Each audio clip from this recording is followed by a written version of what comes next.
Boa noite a todos. Olá, Olá, Nanda. meu querido, tudo Muito bem, bom? agora melhor ainda. Que bom revê-la. Que bom revê-la bem. Ah, é verdade. E imagina a minha alegria, então, estar contigo novamente, mesmo que seja telepresencial, né? Longe, mais perto. Longe, mais perto. Esse É o que tem sido o conseguimos lema dos fazer. últimos dias. Né? Era para teres vindo para cá agora, há alguns meses atrás, para conversar aqui com os nossos alunos, né, Henderson, sobre esse tema. Infelizmente, a pandemia chegou antes, tivemos Pois que é, cancelar o nosso evento. Foi uma pena, porque estávamos com muita saudade de ti e eu também. queríamos te ter aqui em Santa Catarina conversando um pouquinho conosco. Mas se não podemos te ter pessoalmente, ao menos através da live nós conseguimos conversar um pouquinho, né? Para quem não conhece, Dr. Henderson é o presidente da Comissão de Bioética do Conselho Federal da OAB. E esse meu amigo, ele, como se já não bastasse ter um doutorado, tem dois doutorados, um doutorado em Direito e um doutorado em Bioética. Então, eu chego a dizer que é um dos nomes com maior condições de falar sobre esse tema. Né? Então, como nós estamos, Henderson, com esse projeto de conversar com os advogados catarinenses, agora em tempo de pandemia, Uhum. e esse tema é de extrema importância, né? Tu já vais falar bastante sobre ele, mas eu não tinha como chamar outra pessoa que não fosse a ti para falar sobre questões práticas, né? Que essa é a nossa intenção, é um bate-papo com os advogados sobre questões práticas e, aqui no nosso caso, sobre a advocacia na bioética. Então, eu já te passo a palavra porque nós queremos te ouvir, né, Henderson, de novo falando que é uma honra te receber aqui na Escola Superior de Advocacia de Santa Catarina. Tu já és quase catarinense, sempre estás aqui conosco, né? Em muitos eventos estás aqui em Santa Catarina, mas é muito bom te ter conosco. Te passo a palavra. Professora Fernanda, que saudades, que alegria revê-la, ainda que à distância. Quando É verdade, tocou, né? quando tocou na agenda que era o dia do evento, eu lamentei profundamente. Eu fiquei triste. Falei, poxa, neste exato momento era para eu estar em Santa Catarina, não aqui em São Paulo, não no meio de uma pandemia. Mas é o que temos. Então, nós nos adaptamos para as condições possíveis, né? Eu Verdade. agradeço muito todas as suas palavras. Eu sei que esse carinho se dá mais pela nossa amizade do que pela realidade. Quero agradecer o convite. Falar de bioética e dessa coisa nova que é a advocacia em bioética me encanta. Eu acho que nós temos que falar sobre isso. E eu agradeço o convite da ESA, da Santa Catarina, que sempre tem paciência e a bondade de me chamar. Então, nos eventos de processo civil, onde nós nos conhecemos, de constitucional e tudo mais, sempre eu Exato. agradeço o carinho da ESA comigo e por sempre considerar meu nome. Eu acho que a pandemia, entre as várias coisas que ela trouxe também a necessidade de nós entendermos a bioética no direito.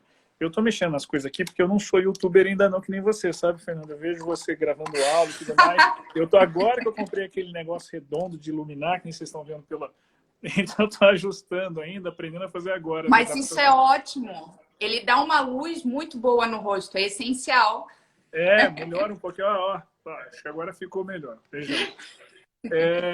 O tema de bioética ele ganhou muita relevância, né? E ele ainda era um desconhecido, é um desconhecido. Quando eu comecei a estudar bioética na graduação, meus professores falaram, isso é coisa de médico, né? Não tem nada a ver de direito aí no meio. E ainda assim insisti, meu mestrado foi fora do direito, né? Fui fazer um mestrado interdisciplinar, meu orientador era um médico. Aí veio o primeiro doutorado, que foi interdisciplinar, que foi em bioética, né? Que era um médico que trouxe para o Brasil a bioética e faleceu. Então, aí o meu orientador passou a ser um padre filósofo. Então, veja, exatamente, a riqueza da bioética. E aí veio o segundo doutorado em Direito, questões acadêmicas, porque tinha mais coisas para discutir também, Não recomendo a ninguém, gente, faça só um doutorado, tá bom, cuide da saúde emocional. Mas veja que aí a pandemia começou a trazer questões que as pessoas falaram, mas como é que a gente resolve isso agora? E ao dizer respeito à bioética, e porque ela é uma desconhecida, a bioética, nós do direito ficamos ainda perdidos e tateando, lidando com muito cuidado. As pessoas podem se perguntar, mas como é que eu posso... Quais áreas dizem respeito à bioética? A bioética diz respeito a tudo que envolva tecnologias e vida humana. Por exemplo, é só porque existe muita tecnologia é que nós conseguimos dominar o término da vida. Nós conseguimos estabelecer até quando dá para viver e quando não dá mais para viver. E dá, inclusive, para você ter condições de decidir antecipadamente algumas coisas que você quer que aconteça com você, caso, por exemplo, você entre em coma ou você esteja no estado terminal. E aí, então, você pode deixar diretrizes antecipadas de vontade para que a sua vontade seja válida, mesmo quando você esteja inconsciente, numa situação de vida ou morte. Nessa ocasião, você precisa fazer um documento, que é a diretriz antecipada de vontade, que tem um nome popular de testamento vital. Então, veja só que você se preocupa com o patrimônio familiar, para que quando, no momento sucessório, tenha menor tributação e não tenha brigas familiares, que você sabe que acontecerá, né, que acontecerão, e que as empresas ou o patrimônio eles não tenham nenhum risco de dilapidação, continue tudo funcionando, a empresa continue funcionando. Neste caso, você faz uma holding familiar. Então, você tem toda uma estrutura preocupada com isso. Agora, por que quando diz respeito a você, a sua existência mesmo, a questões sensíveis do que você acredita e do que você quer que ocorra consigo, você não se preocupa e não dispõe também? Então, do mesmo jeito que com o seu patrimônio você faz uma holding familiar, então são contratos empresariais, são contratos que visam patrimônio, e as questões que são existenciais? As questões existenciais você tem também as diretrizes antecipadas de vontade. E são questões muito sensíveis, porque você tem que discutir, conversar longamente com um advogado e aí por isso tem que ser um advogado que tenha não só escuta, mas curiosidade, que ele tem que conversar com um médico, com profissionais de saúde para entender a condição. Então, por exemplo, olha, e se ele ficar inconsciente? Tá? Ou se a saúde dele evoluir para tal doença? E se ele ficar, por exemplo, vivo, mas consciente e incomunicável? Para você estabelecer todas as possibilidades. E no direito, nós não somos treinados para isso. Você tem que ir atrás e compreender, conversar, ouvir o advogado, os outros profissionais. Então, tem que ser multidisciplinar, ouvir outros profissionais. Então, assim, a condição, né, a redação final desse termo, que vai garantir a segurança jurídica para o que meu cliente ou minha cliente quer, vai ser isso. Mas não só na terminalidade de vida. Observe, por exemplo, você tem uma família linda, da qual eu estou com saudade de todos, pessoas queridíssimas. Mande um beijo para eles depois, quando terminar a live aqui. Pode deixar. Estão assistindo, todos assistindo. Um beijo para todo mundo. Eu vi que a Nanda entrou. A Nanda não. A Ana entrou, já a Ana. Veja só, que a tecnologia possibilitou também diversas configurações familiares. Permitiu, inclusive, planejamento familiar. Então, até um tempo atrás, tinha-se aquela preocupação, olha, se a mulher não for mãe até os 28 anos, até os 27 anos, não dá mais. Aí veio as ciências biomédicas e possibilitou avançar isso para 30 e tantos anos, porque hoje em dia nós temos um enfoque diferente até esse momento de vida. O planejamento familiar ele vai conjuntamente, mas nós sabemos como as coisas funcionam, então você dá uma energia maior para depois e cuidar da família. Nós temos um entardecer da maternidade. Só que chega um momento em que, ou em qualquer momento, a depender da condição de saúde da paciente, em que não é possível ela gestar, ela ter a barriga de gestação. Só que nós conseguimos hoje, graças às tecnologias, fazer com que o material genético do casal, ou mesmo ainda, pensando num contexto de emancipação, que a mulher queira ser uma família monoparental. Só ela vai ser uma produção independente. Ou então ainda, digo mais, que o homem queira ter um filho, independentemente de ser casado ou não, ainda que ele não seja nenhum casal, esteja numa situação de casal, no caso da homoafetividade, não, ele sozinho, olha, não quero, mas quero ter filho. Ele pode receber a doação de um óvulo ou recorrer a um banco, assim como também a mulher pode recorrer a um banco de esperma. Aqui eu quero fazer um parêntese curioso. O Brasil é um dos maiores importadores de sêmen e óvulos do mundo. E, pasme, o sêmen mais importado pelo brasileiro vem de países escandinavos. Olha só. Nós exportamos e importamos escandinavos, é isso? Exatamente isso. Então, veja, você sequer prescinde de ter uma configuração familiar, passa você sozinho. Mas digamos que a mulher não possa, por qualquer questão biológica ou de saúde, ou mais ainda, Nanda, que ela não queira, seja porque ela sabe que vai ter impactos no corpo dela, que ela não quer que tenha, seja por impactos sociais, família, o que quer, ou mesmo questão de empregabilidade. Nós sabemos que, tristemente, a gestação atrapalha a carreira das mulheres. Isso é triste no Brasil. E ela não queira... Mas é a pura verdade. Exatamente, é a realidade. Então, ela não queira correr esse risco. Ela pode fazer, então, a gestação por subrogação. Aí nós vamos recorrer qual é a regra que vale para este caso.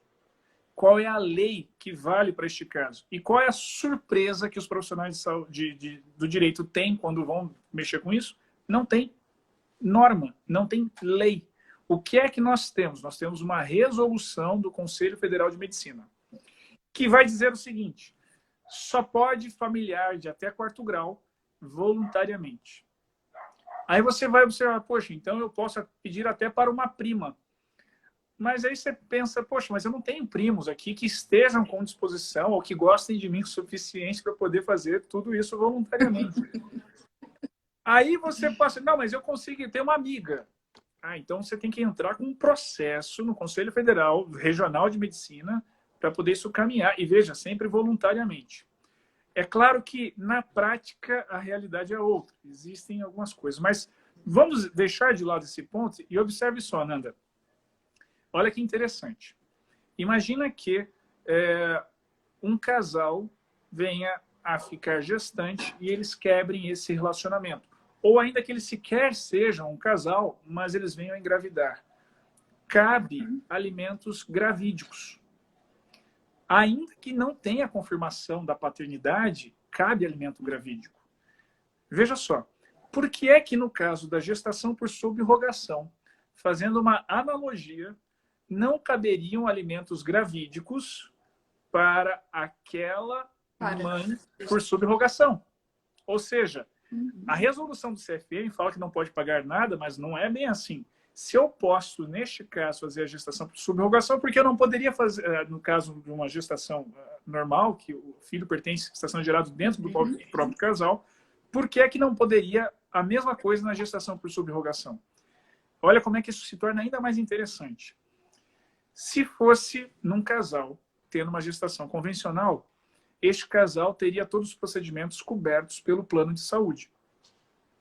Por que é que a mãe, por subrogação, não pode ser atendida pelo plano de saúde? E eu considero, inclusive, Nanda, que nós temos que questionar se é que tem que pagar mais ou não.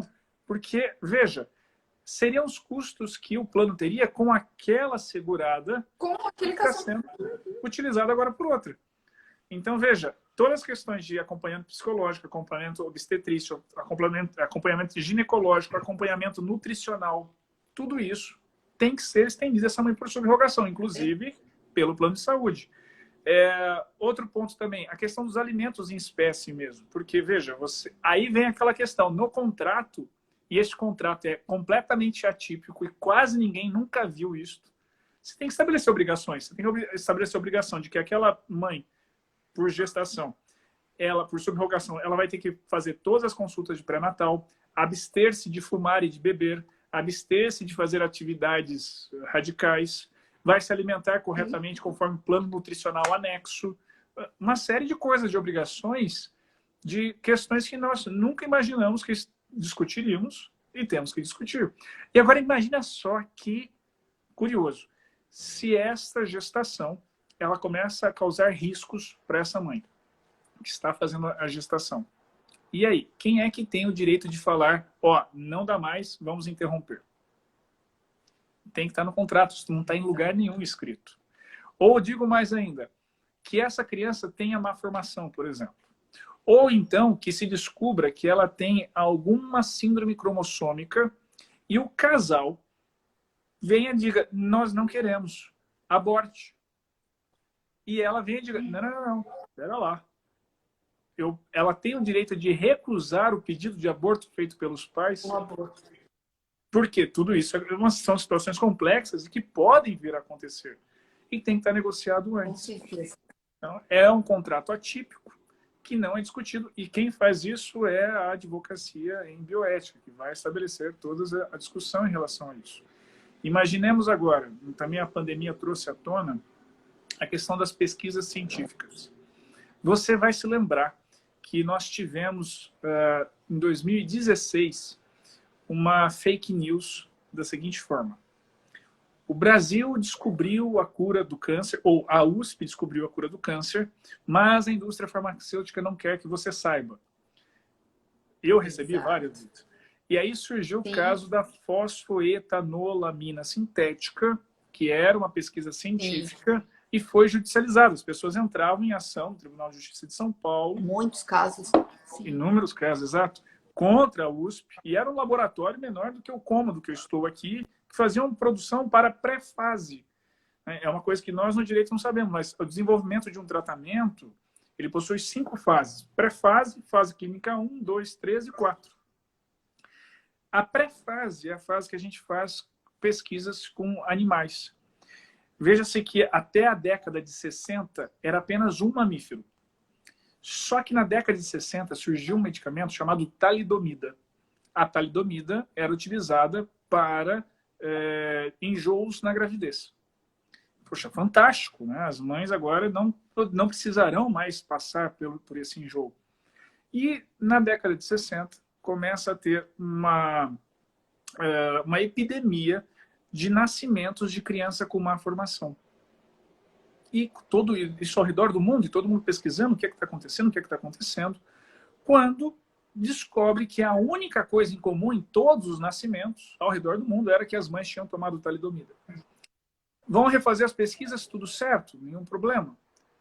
E aí, elas, quando vão refazer com mamífero, e tinham feito só com um mamífero, deu também normal. Mas não, refaça essa pesquisa com outro mamífero. E aí deu problema. Os filhotinhos nasceram com uma formação fetal. Então, veja-se que foi preciso muito sofrimento e essa geração está viva até hoje, sofrendo todas as consequências disso, especialmente de uma população que não compreende as necessidades que pessoas com deficiência possuem, né, e deixam os ambientes altamente restritivos para isso. Então, esse protocolo não foi construído aleatoriamente, foi com base em muito sofrimento para exatamente evitar esse tipo de problema. Então, estava na pré-fase, estava ainda testando em 2 mamíferos diferentes. E aí, num ato chamado de uso off-label ou compassivo, que é o quê? Olha, não tem mais o que fazer, mas tem uma pesquisa em andamento, a gente pode aceitar, assumir o risco, porque já não tem mais um protocolo seguro. Vamos tentar. Então, no uso compassivo, um médico administrou e para aquele caso de câncer, deu certo. Só que isso se espalhou e aí foi judicializado.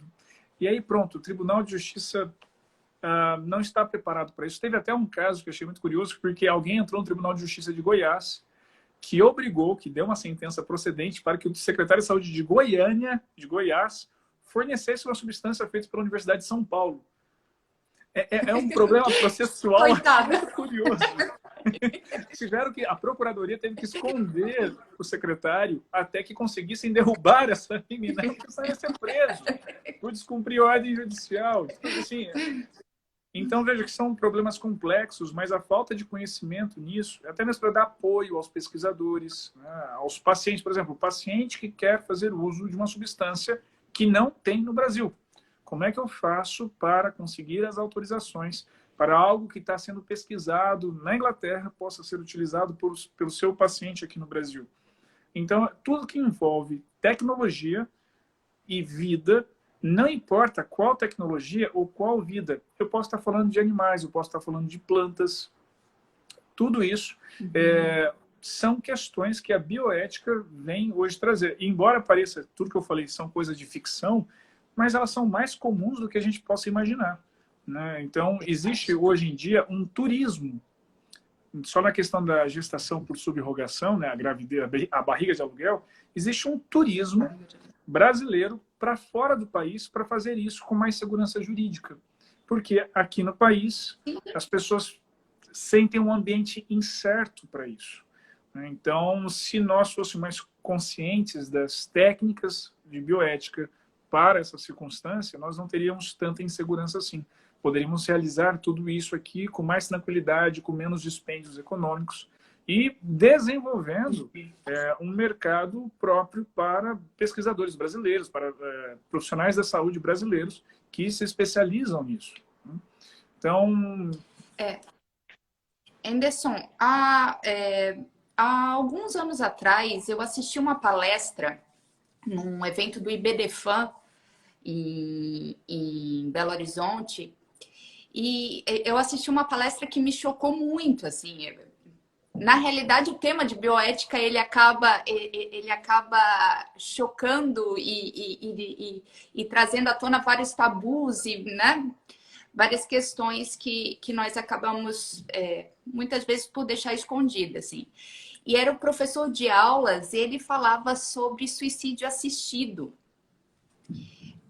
que em vários países a pessoa tem essa possibilidade de, não querendo dar continuidade à vida dela, e ali o enfoque dele era na questão de saúde mesmo, a pessoa numa doença em estado terminal, ela querer finalizar, dar fim à vida dela e ter um apoio. Então, de alguma clínica, né, médico, que dê a ela a possibilidade do suicídio assistido. Tem até filme, né, tratando desse tema, alguns livros e tudo mais. E a justificativa dele, ele dizia que o suicídio assistido ele é constitucional justamente porque se a Constituição me diz que eu tenho direito à vida, eu tenho, então, direito de dizer até onde eu quero que a minha vida vá. E o Estado tem que me garantir isso, de alguma forma, né? Eu tenho que ter possibilidade de ter uma vida digna e ter uma morte digna. E o que tu pensa e o que tu achas da questão do suicídio assistido?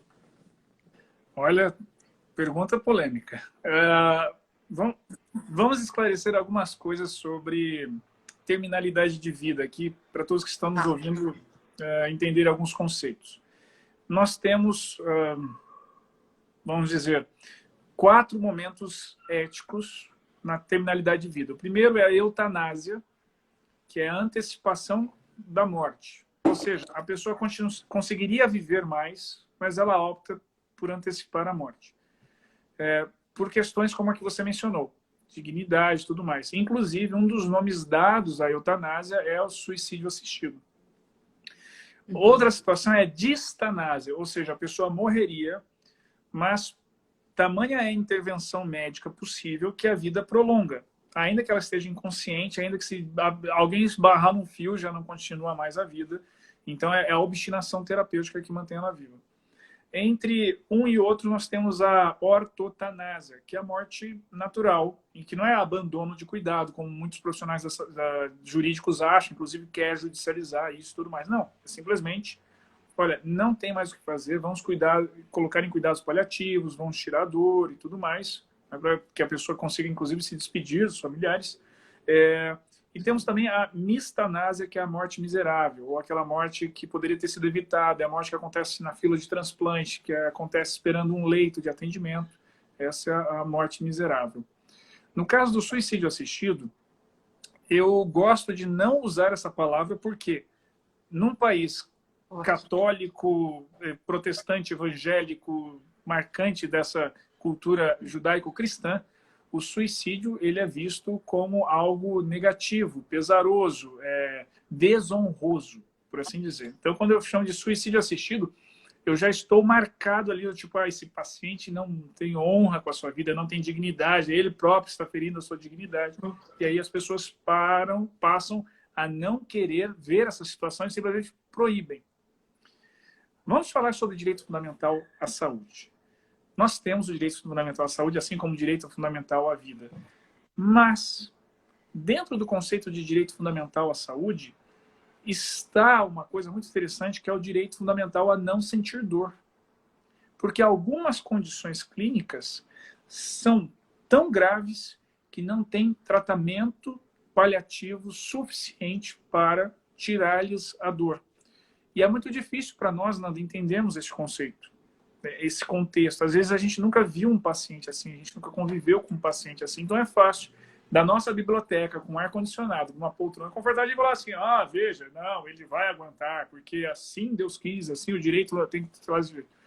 Mas quando você vê os pacientes com muita dor, e tem casos muito bem descritos, recentemente teve o caso daquela atleta paralímpica belga, ultramedalhista, ganhou medalhas no mundo inteiro, inclusive em Olimpíadas, inclusive aqui no Brasil.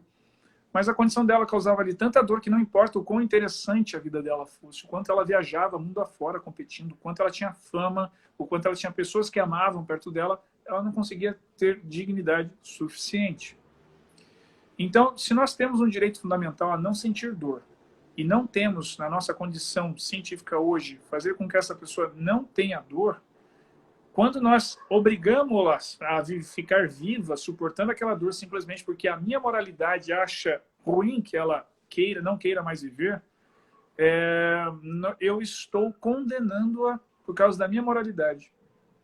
Eu estou interferindo na vida dela por conta dos meus preceitos, dos meus requisitos pré-hermenêuticos, né, de compreensão de vida. E eu acho isso um absurdo. Então, eu acho que no Brasil nós precisamos discutir essas questões, ainda por que falar de morte aqui no Brasil sempre causa mal-estar para todo mundo. É claro que talvez na pandemia não seja o momento de debate público sobre isso, mas, restaurada a normalidade, nós precisamos conversar sim sobre isso. Tem uma série de temas que nós temos que conversar, aborto, por exemplo, é outro deles, que são temas em que nós temos que aprender a reconhecer o próximo, o outro, entender o sofrimento dele, a dor dele, a dificuldade dele, e não tentar aplicar os nossos parâmetros a ele. Eu vou te dar um exemplo de uma situação que acontece também na terminalidade de vida, que é o caso de recusa terapêutica. Ou seja, o paciente ele não quer aquilo ali, ele não quer aquele tratamento. E ao não querer aquele tratamento, ele pode vir a morrer. Indiretamente, ele está fazendo um suicídio assistido, a razão pela qual bate-se muito. Veja só, eu vou deixar a questão ainda mais complicada, que é o caso do paciente que seja fiel da Igreja dos Testemunhas de Jeová, em que a interpretação bíblica que eles fazem faz com que eles não aceitem a transfusão de sangue. Então eles recusam a transfusão de sangue, aí não dá para fazer procedimentos cirúrgicos, não dá para fazer alguns tratamentos, isso pode implicar na vida da pessoa. Acabamos de ter um caso no Tribunal de Justiça de Goiás em que o juiz determinou que compulsoriamente aquele paciente se submetesse à terapia envolvendo sangue. Eu já conversei com diversos pacientes que são testemunhas de Jeová e todos eles que passaram por uma situação de obrigatoriedade, eles se sentem impuros. Eles se sentem mal, é como se eles tivessem pecado de forma tão grave que a vida para eles passam a ter depressão, eles não conseguem mais conviver com a comunidade, e uma série de outros detalhes que atrapalham sobremaneira a vida deles. É uma vida que para eles não vale mais a pena viver. E muitas vezes a própria comunidade acaba também negando por terem de alguma forma recebido sangue que não poderiam ter recebido, né? Exatamente, exatamente. Então, nós interferimos no planejamento de vida dessa pessoa. E isso é um absurdo. Veja, eu não posso ditar como vai ser a vida de outra pessoa, simplesmente porque a minha moralidade não consegue compreender ou aceitar aquela escolha.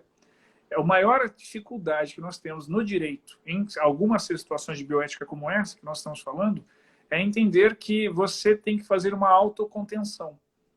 você tem que saber segurar e reconhecer que você tem limites e não avançar para cima do outro com a sua moralidade. Porque na ausência de regras claras, como normalmente acontece na bioética, nós utilizamos a nossa própria moral, a nossa própria religiosidade, passamos um verniz jurídico e, olha, essa é uma resposta jurídica. E não é. Então, é um desafio da advocacia em bioética justamente demonstrar essas situações, denunciá-las, para garantir que os cidadãos brasileiros consigam realizar seus projetos existenciais com toda a liberdade que a Constituição lhe assegura. Inclusive, neste caso que você mencionou, que é o da eutanásia. Acho, sim, que no Brasil tem, sim, substrato jurídico para a eutanásia. A compreensão jurídica da morte no Brasil é tão ruim, Nanda, que toda vez que se chegar a uma situação de ortoeutanásia, ou seja, não tem mais o que fazer, vamos substituir essa terapia por um cuidado paliativo, vários médicos eram processados pela família por responsabilidade civil e pelo Ministério Público por homicídio culposo decorrente de omissão de socorro. E aí o Conselho Federal falou assim, não, de medicina, falou, vamos dar um jeito aqui, vamos fazer uma resolução, que é a resolução 1805, de 2006, para dar segurança jurídica aos médicos em situação de ortoeutanásia. Aí o Ministério Público Federal processa o Conselho Federal de Medicina pedindo a suspensão da resolução, falando que aquilo era homicídio.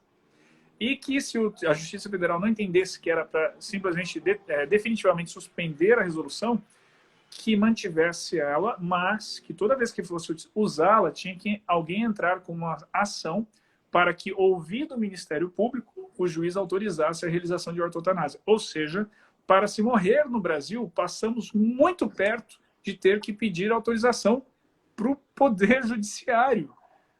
É um absurdo isso. Tamanha é a nossa incompreensão das situações bioéticas aqui no Brasil. É extremamente complicado. Eu, alguns anos atrás, conversando com uma aluna que era testemunha de Jeová, numa disciplina de ética, ela falava, professora, muitas pessoas acabam não entendendo, mas é justamente isso que acontece no meio da comunidade. Muitas pessoas são excluídas. Então, nós somos excluídos socialmente daquele lugar onde nós crescemos, né?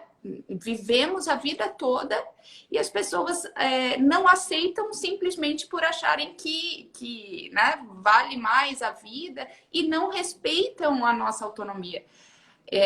Eu só gostaria de te perguntar, e se for criança, o que tu pensas quando quem precisa receber é criança?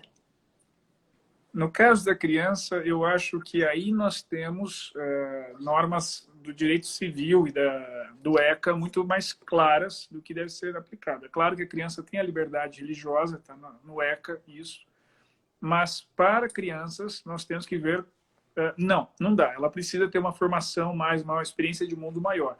Eu acho mais polêmico para adolescentes. Então, um adolescente de 15 anos de idade, ele já tem bastante experiência de vida. Então, me parece que no caso de adolescente já é mais confuso. É possível, tem uma divergência, há quem diga que não, há quem diga que sim, mas criança, não. Criança, ela não tem condição de compreender plenamente as consequências daquilo que ela está decidindo. Então, ela tem que ser tutelada.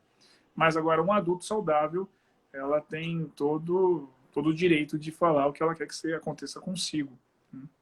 Mas criança temos que proteger. E, Henderson, agora indo para o ponto específico da advocacia na bioética, na atuação prática da advocacia na bioética. Nós contratarmos esses desejos, essas intenções, né, quanto à minha própria vida. Hoje, com todas as discussões que nós temos ainda no Brasil, né, e a dificuldade de aceitação por parte do judiciário de muitas dessas negociações se tratando de vida e saúde. Qual a validade dos contratos e dessa atuação feita na advocacia da bioética? Eu acho que eles são plenamente válidos. Veja só, no artigo 15 do Código Civil, ele vai falar que é vedado a disposição do corpo naquilo que fere a sua integridade e a moral e os bons costumes. Veja que existe um termo jurídico que traz para dentro da decisão jurídica, da análise jurídica, a moralidade. Acontece que, quando nós estamos falando em questões existenciais, normalmente essas de bioética, nós estamos falando de situações em que não há uma moralidade formada, porque elas são muito recentes. Então, não tem sedimentação de valor nessas questões. Portanto, não dá para você fazer julgamento de que isso é certo ou errado. Julgamentos do tipo certo ou errado são julgamentos de natureza moral, na qual eu tenho uma consolidação de valores naquela questão. Agora, em situações de bioética, da qual inclusive são essas contratações de questões existenciais, não dá para aplicar essa moralidade que consta no artigo 15 do nosso Código Civil. Eu acho que é inconstitucional, porque eu estou ferindo a autonomia de vontade, sem que, ao fazer isso, eu esteja privilegiando algum outro direito fundamental. Então, uma coisa é eu falar, olha, não pode isso. Por quê? Contrariando esse não poder, eu estou assegurando a proteção a algum outro direito fundamental que o cidadão, que o indivíduo possua. Agora, não, você não pode porque fere a moralidade. Mas que moralidade há nessa questão contratual? Ela é muito recente, a sociedade ela não consegue se estabelecer. E se algum juiz quiser entrar para cima disso e discutir, ele está aplicando a moral dele, está sendo absolutamente arbitrário. Então, isso tem que ser vedado. Não dá para usar a moralidade que está ali com essa lacuna no artigo 15 do Código Civil para cima de pacientes, né, ou de cidadãos que queiram fazer contratações com terceiros indeterminados, porque quando você faz um testamento vital, por exemplo, nós estamos falando de um contrato existencial indeterminado. Ele vai se aplicar a quem? Quem é a pessoa que está do outro lado? Não sei. Não sei quem é o médico que vai estar lá, quem é a equipe médica que vai estar lá. Mas ele não está dispondo livremente, ferindo a moralidade. Não. Ninguém pode aplicar a sua própria moral para discutir se está certo ou errado aquilo que ele está pedindo. E é interessante, porque quando nós entramos na esfera do direito de personalidade, nós temos uma gama de coisas possíveis a serem feitas. Se as pessoas que estão me ouvindo nesse exato momento digitarem no Google, não façam isso agora, fiquem na telinha, fiquem aqui no Instagram conosco, mas depois vocês vão no Google, pesquisem por body modification. Vocês vão ver fotos fortíssimas da mulher que quis ficar parecendo com um gato, da outra que quis ficar parecendo com um lagarto, o sujeito que quis parecer com um calango e não só colocou bolas de silicone, mas tatuou o rosto de verde e tudo mais. Tem a situação muito curiosa ainda, e a internet populariza isso de um jeito muito interessante, o coreano que fez 30 cirurgias para ficar parecido com o Ken da Barbie, ou a mulher que fez 15 cirurgias para ficar parecida com a Barbie. E veja, aqui no Brasil mesmo, se você for num cirurgião plástico e fizer 20 cirurgias para ficar parecida com a Barbie, ninguém vai falar nada. Ninguém, não, eu quero fazer tal procedimento estético. Não vão falar. Se você quiser tatuar no rosto alguma coisa, como tem algumas pessoas que fazem tatuagem no rosto, a gente pode achar que é de mau gosto. A gente pode discutir a estética disso. Mas ninguém vai falar que é inconstitucional, que é ilegal. Ninguém vai falar, não, você está consciente, tem mais de 18? Lindo, assina esse termo, beleza, senta aí. Vou fazer em você. Agora, por que quando a gente vai fazer uma contratação existencial, nessas questões de bioética, as pessoas vão questionar, não, mas você não pode decidir isso. Por que as pessoas não permanecem com as suas discussões estéticas de que gosta ou não gosta e passa a discutir questões moral de certo ou errado?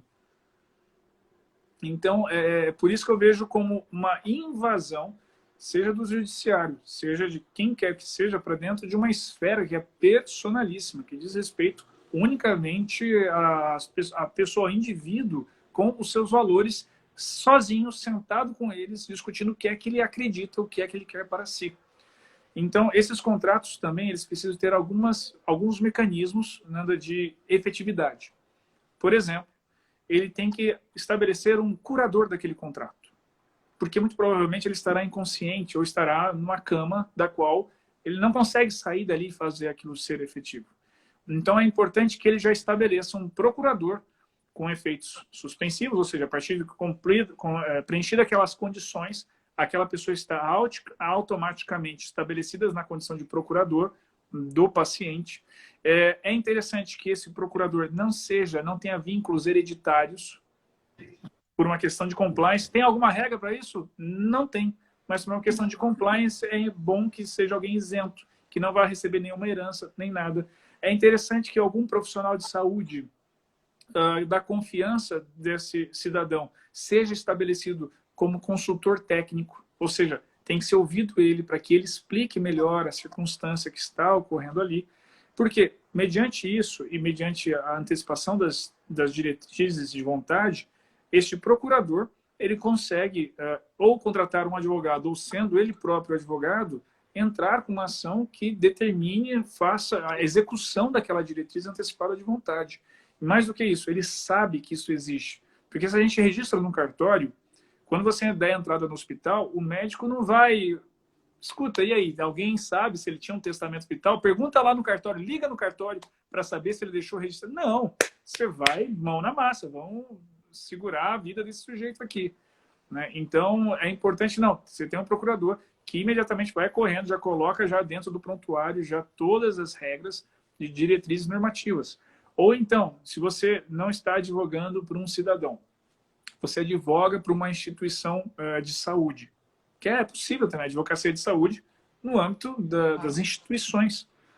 Você pode estabelecer um protocolo de internação em que ali mesmo na internação você já faz uma espécie parecido com um checklist de diretriz antecipada de vontade. Nos Estados Unidos eles fazem isso. De modo que você dá segurança para a instituição. Porque a instituição já sabe o que você pensa, já sabe o que você quer. Então, se acontecer alguma circunstância que seja necessária, eles já sabem o que precisam fazer para melhor assegurar a sua manifestação de vontade, sem depender de que venha um testamento vital externo, que eles não sabem se está bem feito ou não, se dá segurança jurídica ou não para as múltiplas situações que eles vão vivenciar ali. E, além disso, ainda me parece muito interessante falar aqui da importância dos comitês de bioética. Os comitês de bioética são optativos. Além da obrigatoriedade deles, até por uma questão de compliance, eles têm uma função muito interessante que é de mediação de conflitos. Então, se eu quero processar um hospital, por exemplo, antes de processar o hospital, eu tenho que ir no comitê de bioética, falar que eu tenho uma demanda que eu pretendo judicializar para dar a oportunidade do comitê realizar uma mediação entre o corpo clínico, o hospital e o paciente. E, às vezes, o hospital, vendo isso, ele próprio se antecipa. Realmente, teve erro aqui. É mais barato eu negociar do que eu ir para o judiciário. Claro. Então, ali no comitê, eles já negociam, tem um mediador dentro do comitê e ele possibilita uma situação de segurança jurídica para todas as partes envolvidas. Então, por exemplo, aqui no Brasil, nós poderíamos criar isso. No contrato de prestação de saúde, você vai constar uma cláusula, aquela cláusula de escalonamento. E quando você vai falar que o foro vai ser a comarca de Florianópolis, você já coloca ali que as partes vão empreender os melhores esforços para conciliar. E que isso ocorrerá no âmbito da do comitê de bioética do hospital, que é um comitê multidisciplinar, é outra circunstância, é um outro ambiente, normalmente com pessoas com escuta ativa. Nós reduzimos o custo da litigiosidade, nós damos uma oportunidade melhor de diálogo entre as partes, porque a depender da situação, e normalmente é assim que acontece, aquele paciente, ele precisará continuar frequentando aquela instituição. Porque é ali que está o médico dele, é ali que é o único hospital da região que faz aquele procedimento. Não dá para ele ir para outro lugar. Ele vai continuar tendo um vínculo com aquela instituição, com aquela equipe clínica. Exatamente. Então, se ele não realiza uma discussão de algum problema jurídico que tenha ocorrido de uma forma adequada, ele judicializa, ele criará um ambiente que vai atrapalhar o vínculo de médico e paciente. Exato. Então, a bioética, o comitê de bioética poderia realizar também esse tipo de circunstâncias ali. e são coisas que os advogados estruturariam para os hospitais, as instituições de saúde, as clínicas de médio e grande porte também. É outro aspecto da advocacia de bioética que há muito a ser explorado aqui no Brasil. A Priscila fez o questionamento se haveria necessidade desse mediador ou quem vai fazer a mediação no comitê de que seja advogado. Poderia ser um grupo interdisciplinar, sabe? Eu sou a favor de ser realizada por um grupo interdisciplinar, tendo um mediador-chefe, uma pessoa treinada em mediação. Não necessariamente precisa ser um advogado, até porque a própria resolução do CNJ que fala sobre isso, que dá o treinamento para as pessoas, não estabelece a necessidade de ser bacharel em direito. Mas a elaboração do termo que decorre dessa mediação, seja ela estabelecendo as condições da negociação feita, seja ela estabelecendo que não foi possível ser feito ali, porque em algum momento ou vai dar certo ou não vai dar. Então, até mesmo para que a pessoa possa judicializar isso depois, e ela tem que ter, olha, eu tentei preencher a cláusula aqui, tentei resolver o litígio por meio da mediação, conforme foi dito aqui. Então, ao final da mediação, um documento jurídico é gerado, ou com os termos do acordo, ou dizendo que isso não foi possível. Isso tem que ser feito necessariamente por um advogado. Até porque geraria ali, havendo acordo, geraria um título executivo caso não haja o cumprimento dos termos com a possibilidade de execução. Exatamente isso. Você pode imediatamente executar aquele acordo, já entra, não é nem com um processo de conhecimento, é um processo executório já, que é muito mais sério. Né? Os colegas que estão nos ouvindo sabem disso e é muito mais rápido. E o que até mesmo garante segurança para as partes. Então, okay, dá para nós combinarmos aqui, porque se não combinar rapidamente, eu resolvo isso no Poder Judiciário. Né? E é interessante que isso seja elaborado multidisciplinarmente, porque os médicos também vão dando insights, né? E enfermeiros, né? que é com quem convive mais próximo do paciente. Olha, mas se acontecer aquela situação, ok, vamos colocar aqui que se acontecer aquela situação, nós faremos tal coisa. Ah, e aquela outra, faremos tal coisa. E fica ali um guia de convivência entre as partes, entre aquele corpo clínico e aquele paciente, que vai continuar tendo um tratamento ali. Uhum. Essa condição, essa situação de ser feito esse testamento vital, essas determinações, tu imaginas só de pessoas que já estejam inseridas numa situação já de doença, né? Numa situação de necessidade, ou tu achas que poderia já ser aderido por qualquer um? Eu, Fernanda, sabendo que, né, na minha família nós temos alguns casos de Alzheimer, dispor, olha, eu não quero, caso eu tenha Alzheimer, eu não quero ficar em casa, por exemplo. Eu gostaria de ser internada numa clínica e já está aqui destinado os valores, quem sabe já desse separado. Há essa possibilidade também. Então, qualquer um de nós, prevendo ou pensando em situações futuras, já contratarmos isso? É perfeitamente possível, Fernanda. Você pegou num ponto muito interessante. Como é um tema muito novo, as pessoas que estão se interessando por esse tema são aquelas que têm alguma doença crônica, né? Alguma doença muito marcante. Mas, na verdade, todos nós somos vulneráveis. Todos nós, em algum momento, nós podemos desenvolver alguma coisa, a qualquer momento.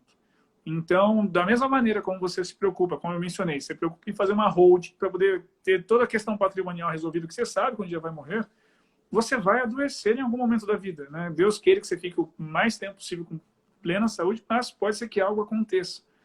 Então, é possível, desde já, você estabelecer essas diretrizes. O que eu estou falando é público, porque quem o disse falou publicamente num evento que estava sendo gravado, então eu vou replicar aqui. O ministro Nelson Jobim, que é um sujeito perfeitamente saudável, muito forte, né? Alto e assim, nós já andamos conversando já, certa feita num evento organizado pelo professor Tércio, o evento da Praia da Feiticeira, né? O seminário da Feiticeira. Que o professor Tércio... Eu tenho muito menos fôlego do que ele e eu acho que eu tenho menos da metade da idade dele. sujeito muito bem de saúde. Ele falou num evento, lá no seminário da feiticeira, que ele tem um testamento vital. No testamento vital dele consta quem será o procurador do testamento e consta que esse procurador que vai tomar a decisão, não é alguém da família, ele ouvirá 2 médicos e já consta quem são os 2 médicos. Um é o filho dele, que é médico, e outro, um grande médico cardiologista aqui de São Paulo, que é Raul Kotait, que foi secretário de saúde daqui de São Paulo e tudo mais. Então já estabeleceu, olha a estrutura que ele se sentiu seguro. Quem vai tomar a decisão? Alguém de fora da família, que eu confio no discernimento, na sabedoria. Ouvidos 2 médicos, que eu conheço e confio muito na condição técnica. Mas não são os médicos que vão tomar a decisão. É este procurador, que ele confia, que tem essa respeitabilidade. E veja, ele não tem nenhuma situação de saúde, ao menos não revelou ali, e aparentemente nada consta, que o motivasse a fazer isso. É simplesmente, olha, para não deixar uma briga na família, uma discussão na família, e não causar nenhuma insegurança para o corpo clínico que vai me atender e tudo mais, já está resolvido, acertado o que é para fazer e como é que é para fazer. Então é algo que as pessoas precisam se preocupar, que em algum momento elas podem não estar com saúde e querer que se manifestasse adequadamente aquilo que ela acredita, seus valores, nessas condições também. Eu tenho eu tenho já meu próprio testamento vital por conta da minha belíssima saúde, né? Eu tenho uma mutação cromossômica que causa doenças neurodegenerativas. Então já fui paralítico, agora estou com uma outra doença, é possível daqui a pouco tenha outra, e do nada eu não acorde. Então, não levante, não consigo andar, ou não consigo até me manifestar. Então eu já tenho escrito. É claro que só me despertou isso por causa da minha condição de saúde. Mas eu gostaria de provocar as pessoas para que conversassem entre si da necessidade de você já ter isso manifesto e resolvido, até para não causar angústias na família para essas tomadas de decisão que nunca são fáceis. Então você resolve o dilema familiar. Eu já estou decidindo o que é que eu quero que se faça. E já deixa estabelecido com alguém para que seja o responsável para estabelecer isso. Excelente. E nesse período que tu estás na presidência da comissão de bioética, quais têm sido os maiores desafios, o que vocês têm batalhado e trabalhado lá? Porque estar à frente da presidência de uma comissão da OAB federal é extremamente complicado. Então, qual tem sido os maiores desafios de vocês, Henderson? Nanda, quando eu tive a honra de ser nomeado, e assim, eu digo que foi uma honra, para mim é uma realização que eu jamais imaginei que poderia um dia fazer, então eu fiquei muito, muito, muito feliz e honrado, e também feliz com a sensibilidade do Conselho Federal para a necessidade de uma comissão de bioética. Hoje em dia, nós só temos 5 seccionais que têm comissões de bioética. Aliás, permita-me fazer a provocação, Santa Catarina não tem. Seria muito bom se tivesse uma comissão de bioética, inclusive as suas subseccionais também montar, sim, suas comissões de bioética local. Os desafios, mas quando esse encargo me foi dado, eu não esperava que nós teríamos uma pandemia. Então eu estava preparado para um volume de atividades, mas veio a pandemia e isso modificou-se completamente. Mas eu vou contar alguns cases, né, de que nós temos. O primeiro case, assim, foi logo após a nomeação.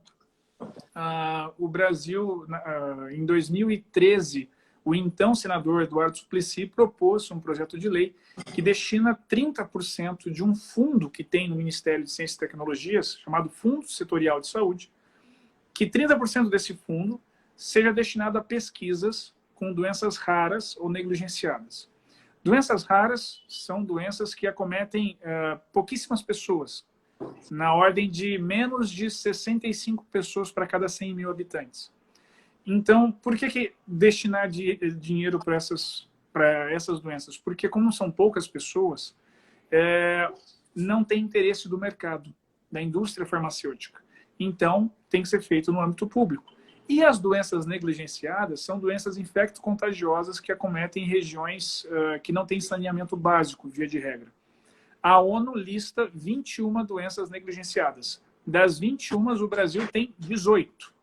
para você entender o impacto. Sim, é impactante. Então, por exemplo, esquistossomose, doença de Chagas, essa ordem de doenças. Bom, eis que foi aprovada essa lei, até porque é uma pauta pessoal da primeira-dama, mas quando vai para a sanção, o presidente veta. Então, a primeira briga da comissão foi lutar para a queda do veto. Eu, pessoalmente, liguei para cada liderança no Congresso Nacional. Eu levantei, e aí eles não me disponibilizaram a planilha de custos deste fundo. Aí eu fui acionar por meio da lei de liberdade de informação, e aí me deram a planilha que tinha 5.720 iniciativas desde que esse fundo foi criado. Entre elas, por exemplo, o fomento de congresso de câncer. Meu Deus, se tem uma área que já tem inúmeros fomentos, é a área oncológica. E aí eu fui tabulando linha a linha o que era doença rara, o que era doença negligenciada ali. Doença rara é um mundo, vou pegar só as negligenciadas. Das 5.720 e tantas linhas, apenas 100 e poucas, 118 eu acho, foram de gastos com doenças negligenciadas. Veja, são doenças que é só o sistema público de saúde que se interessa de desenvolver coisas para aquelas doenças. Por que de 5.700 e tantas, só 118 foram destinadas a doenças negligenciadas? Então, eu tenho sim uma falta de investimento público para esse tipo de doenças. Eu preciso sim deste fomento. Então, lá foi uma longa explicação no Congresso Nacional e deu certo. O veto foi derrubado. Então, essa foi a primeira experiência que eu não imaginei. Você fica pensando que ações, né? Que tipo de judicialização dá para eu fazer? E, de repente, você descobre que não é a judicialização. É o litígio estratégico. Você tem que falar com as pessoas, explicar a situação, conscientizar e tudo mais. Aí vem a pandemia. E a pandemia com todos os seus desafios. Assim que começou a epidemia, era epidemia ainda, já estávamos conversando com a embaixada chinesa para poder saber o que é que dá para fazer, o que é que pode ser feito. E isso chega no Brasil, e aí começa toda a discussão de cloroquina, não cloroquina.